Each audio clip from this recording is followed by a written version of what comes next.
নমস্কার বন্ধুরা, বাসাই রান্নাবান্নাতে সকলকে স্বাগত।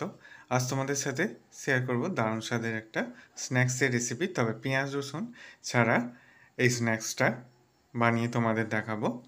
তোমরা চাইলে অবশ্যই পেঁয়াজ রসুন দিয়েই এই স্ন্যাক্সটা তৈরি করে নিতে পারবে। প্রথমে ওভেনে কড়াই বসিয়ে তেল গরম করে নিয়ে গোটা জিরের ফোড়ন দিয়ে দিলাম। এবার কাঁচা লঙ্কা কুচিয়ে দিচ্ছি। ঝাল যেরকম পছন্দ করবে সেই অনুযায়ী এর মধ্যে কাঁচা লঙ্কা দিয়ে দেবে। আমি একটা কাঁচা লঙ্কা ব্যবহার করেছি। অল্প একটু আদা পেস্ট দিয়ে দিলাম। এবার গ্রেট করা ফুলকপিটাকে দিয়ে মিনিট দুয়ের মতো নেড়েচেড়ে ভেজে নিচ্ছি। গ্রেট করা ফুলকপিটাকে ভেজে নেওয়ার পর মিনিট দুয়ের মতো তারপর গ্রেট করা আলুটাকে দিয়ে দিলাম।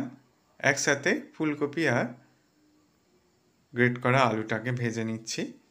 3-4 মিনিট ভালো করে ভেজে নেওয়ার পর এর মধ্যে হলুদ গুঁড়ো, একটু কাশ্মীরি লঙ্কা গুঁড়ো দিয়ে দিচ্ছি আর দিয়ে দিচ্ছি গরম মশলা। এরপর অল্প একটু টমেটোর টুকরো দিয়ে দিলাম, একদম ছোট করে কেটে নিয়েছিলাম। 3-4 মিনিট এটাকে রান্না করে নেওয়ার পর পুরটা দেখো রেডি হয়ে গেছে। এটাকে ঠান্ডা করে নিয়ে এদিকে আমি আগে থেকেই আটা মেখে রেখেছিলাম।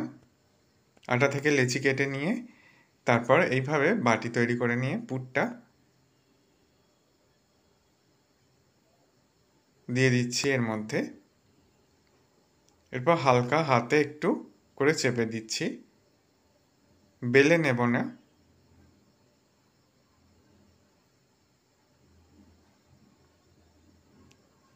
এইভাবে হালকা একটু চেপে নিলেই এই স্ন্যাক্সগুলো রেডি হয়ে যাবে। প্রত্যেকটা স্ন্যাক্সকে এইভাবে রেডি করে নিয়েছি। আর আগে থেকে আমি তেল গরম করতে বসিয়ে দিয়েছিলাম। এবার একটা ছাঁচার মধ্যে অল্প একটু দেখো এইভাবে চেপে নিয়ে তেলের মধ্যে আমি এই স্ন্যাক্সগুলোকে ভাজতে দিয়ে দেব। গ্যাসের ফ্লেম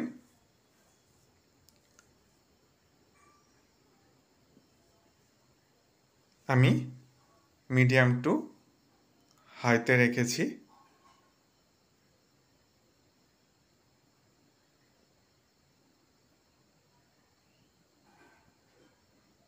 এইভাবে উল্টে পাল্টে এই স্ন্যাক্সগুলোকে ভেজে নিতে হবে। দেখো একটা ভাজা হয়ে গেছে। একইভাবে প্রত্যেকটাকে আমি ভেজে নেব। খেতেও হয় দারুণ। শীতের দিনে চা কফির সাথে জাস্ট জমে যাবে। আশা করি রেসিপিটা তোমাদেরও ভালো লাগবে। রেসিপিটা ভালো লাগলে বন্ধুদের মধ্যে অনেক শেয়ার করে লাইক কমেন্ট করতে ভুলো না। সকলে সাবধানে সুস্থ থেকো। ধন্যবাদ।